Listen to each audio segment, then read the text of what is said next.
ओम नमो भगवते वासुदेवाय। जय माता की। आप सभी भक्तों को शारदीय नवरात्रि की हार्दिक शुभकामनाएं।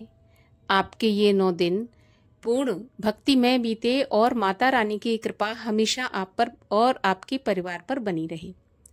आज के इस वीडियो में हम एक ऐसी अनोखी कथा सुनेंगे जो ये बताती है कि नवरात्र व्रत की महिमा कितनी अपार है। तो आज आप इस कथा को पूरा अवश्य सुनिए और कथा अच्छी लगे तो लाइक भी कर दीजिए। लाइक करके औरों को भी शेयर कर दीजिए। आपके लाइक से हमें पता चलता है कि आपको हमारा वीडियो पसंद आया, तो इसीलिए लाइक तो अवश्य किया कीजिए। और इसके साथ ही इसी प्रकार की कथाएं सुनने के लिए, व्रत से जुड़ी जानकारियां प्राप्त करने के लिए चैनल को सब्सक्राइब करके बेल आइकन पर क्लिक भी अवश्य कर लीजिए। तो आइए अब आपको सुनाते हैं नवरात्र व्रत की महिमा की एक पौराणिक कथा। एक नगर में सुशील नाम का एक ब्राह्मण अत्यंत निर्धन था।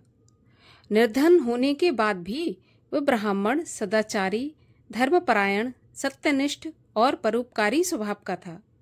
वह प्रतिदिन भिक्षा मांगकर अपने परिवार का भरण पोषण करता था और यही उसकी जीविका का एकमात्र साधन था।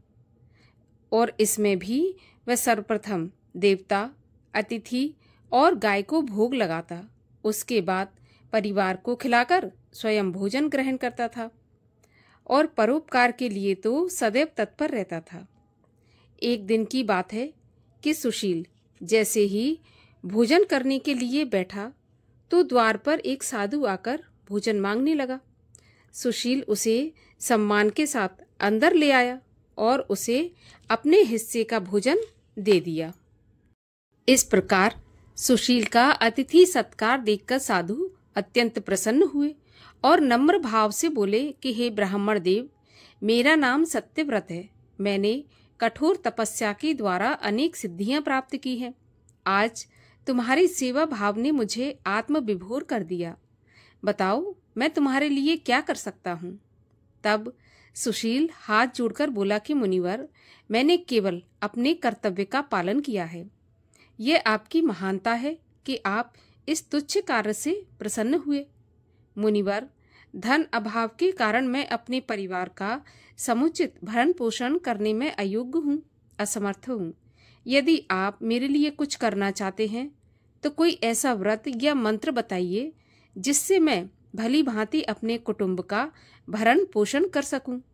मुझे केवल इतने धन की आवश्यकता है जिससे मेरा परिवार संतुष्ट हो जाए।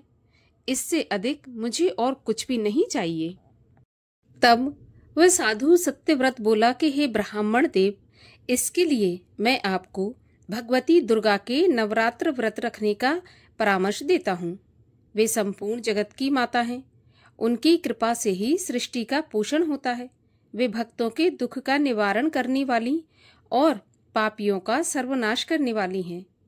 उनके नवरात्र व्रत से आपके सभी कष्ट और क्लेश दूर हो जाएंगे। इसके बाद सत्यव्रत ने सुशील को भगवती दुर्गा के माया बीज नामक मंत्र की दीक्षा दी।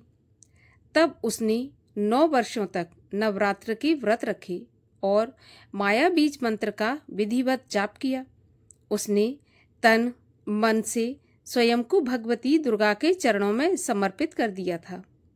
9वें वर्ष उसकी भक्ति और श्रद्धा से प्रसन्न होकर अष्टमी की आधी रात को भगवती दुर्गा ने उसे साक्षात दर्शन दिए। जगत जननी दुर्गा को अपने सामने देखकर सुशील के नेत्रों में आंसू उमड़ आए। उसने उनकी पूजा की और स्तुति करते हुए बोला कि माते, आज आपके दर्शन पाकर मेरा जीवन धन्य हो गया। अब मुझे और किसी की इच्छा नहीं है। हे माता, मुझे अपने चरणों में स्थान प्रदान करें। तब भगवती दुर्गा ने सुशील को वरदान स्वरूप ऐश्वर्य, वैभव और मोक्ष प्रदान किया। इस प्रकार से नवरात्र व्रत की महिमा से सुशील के सभी कष्ट दूर हुए। उसका जीवन धन धान्य, सुख समृद्धि, वैभव, सम्मान से परिपूर्ण हो गया।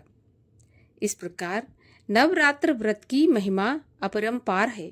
सभी प्रकार के सुख भोगने के बाद मनुष्य इस व्रत को करने से अंत में मोक्ष की प्राप्ति करता है। तो इन 9 दिनों में जैसे भी हो सके माँ की सेवा, पूजा, व्रत अवश्य करनी चाहिए। तो ये नवरात्र व्रत से जुड़ी एक पौराणिक कथा है जिसमें नवरात्र व्रत की महिमा बताई गई है। कथा आपको कैसी लगी कमेंट बॉक्स में लिखकर मुझे अवश्य बताइएगा, और अगर पसंद आई हो तो लाइक करके, शेयर करके, चैनल को भी सब्सक्राइब करके बेल आइकन पर क्लिक अवश्य करिएगा। मिलते हैं अगले वीडियो में, तब तक के लिए जय माता की।